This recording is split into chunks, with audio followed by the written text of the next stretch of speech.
The cries of the laboring woman echoed throughout the palace, and Queen Sophia of Denmark was exerting tremendous effort to keep from crying out herself. This child should never have been born.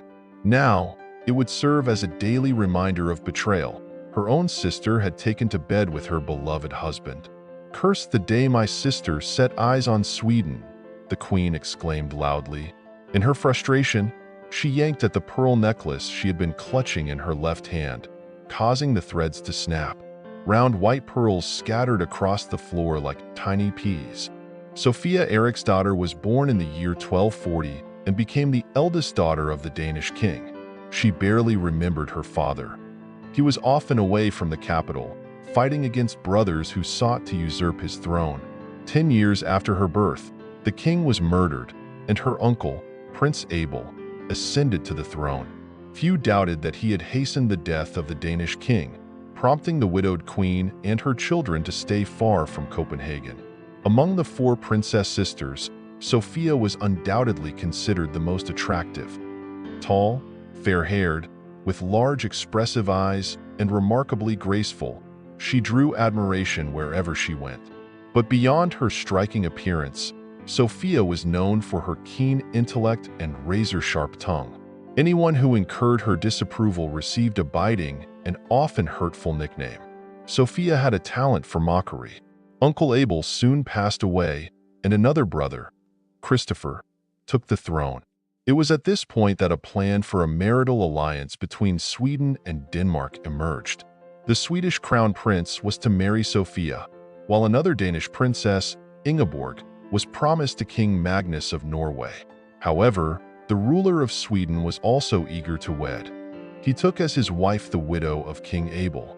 To bring these matrimonial plans to fruition, the approval of Rome was essential, as the future brides and grooms were related to some degree. And so, Pope Alexander IV blessed the Scandinavian unions. The official reasoning behind such a favor was that a close alliance between the Danes, Swedes, and Norwegians would aid in the fight against pagans. Of course, no one asked Sophia if she was ready to marry or not. As a princess, her position dictated her fate. It is said that on the day she was informed of her upcoming wedding, she entered her chamber and fervently addressed the Virgin Mary, saying, "Grant me happiness with him, and him with me." The wedding took place a few months later. It was a magnificent affair. Grand tournaments drew knights from all over Europe, along with dances and poetic contests, all in the finest traditions of the troubadours. The bride resembled an idol, adorned with an abundance of gold jewelry. Generous new relatives gifted her countless treasures, as well as control over the revenues from Malmö and Trelleborg. Prince Valdemar, Sophia's betrothed, was someone she found appealing. He was a quiet young man, a bit older than her, serious and seemingly shy. Sophia discovered that Valdemar, like herself, adored playing chess, which delighted her. It felt like a good sign. They had something in common. The only thing that displeased Sophia at the celebration was the presence of Matilda of Holstein. This woman, the widow of King Abel, the man who had murdered her father, was now to become her mother-in-law. A mangy cat was how the princess judged her. Married life did not disappoint Sophia and Valdemar. They shared joys and sorrows, of which there were far fewer, and soon became parents to their first child, a daughter. They were destined to inherit the throne, and Sophia eagerly began to study the intricacies of political intrigue. She learned that Valdemar's father intended to divide the kingdom among his sons, meaning that she and her husband would only receive a third of Sweden. This revelation did not sit well with Sophia, nor did she care for her husband's brothers. She nicknamed Magnus Tickler and Eric Nothing. Naturally, Sophia's adversaries informed the relatives of her remarks, and the brothers harbored resentment. When Valdemar's father passed away, the first thing Sophia, now queen, accomplished was to have her loathed mother-in-law Matilda expelled from Sweden. Next, she attempted to halt the division of the kingdom, but her husband did not support her. They had to honor his father's wishes. Sophia grew angry but concealed her feelings. She decided to bide her time. Meanwhile, another drama was unfolding in Denmark.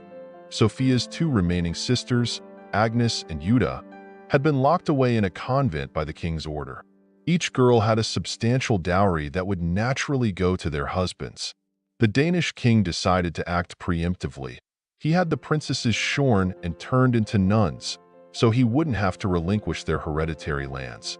Thus, Agnes and Jutta found themselves in Roskilde, but they managed to escape. With the help of their allies, the princesses managed to reach Queen Sophia, who welcomed them warmly. One of the sisters, however, mentioned that she had grown fond of monastic life and might even willingly embrace the veil. But Jutta firmly rejected such a fate. Sophia promised to find her sister a worthy husband. Yet Jutta took matters into her own hands. No one knows exactly when the princess seduced King Valdemar, but it is certain that Sophia found out about it only after her sister was already pregnant. They managed to keep an eye on the girl with the help of the queen's ladies-in-waiting, Margarita and Ingrid. Jutta gave birth to a boy named Eric, and Queen Sophia, aged overnight, exclaimed, "I will never recover from this. Cursed the day my sister set foot in Sweden." This was not just a family scandal. It threatened to have dire consequences for all of Sweden. King Valdemar was on the brink of excommunication.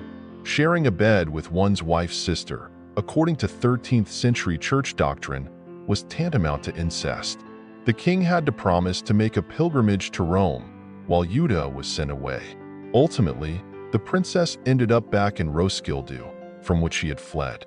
The incident severely damaged the king's reputation. Sensing his weakness, brothers Magnus and Eric plotted to take the Swedish throne from Valdemar. Sophia watched in shock as events unfolded. Her husband lost the Battle of Hove, and the Swedish crown was placed upon none other than Magnus Tickler, the very man she had laughed at. There was no time for laughter now. Urgent calls were made for support from Norway and Brandenburg, and their eldest daughter was promised to the Duke of Holstein. But it was all in vain. King Valdemar did not want to fight. He lacked Sophia's resilience and willpower. While his wife negotiated political alliances, he decided to abdicate the throne. Valdemar signed his renunciation. He bargained for several estates and had no objections to his new title, former king. Danish Sophia realized that she despised her husband. His disgraceful abdication was the final straw, and she left him. The queen lived alternately in Denmark and Sweden, managing to reclaim her rightful inheritance from her father, and donated the income from salmon fishing in Norrköping to the Scanning Abbey. This is one of the last documents mentioning Queen Sophia. Her husband, the former king, openly lived with mistresses, indulging himself without restraint.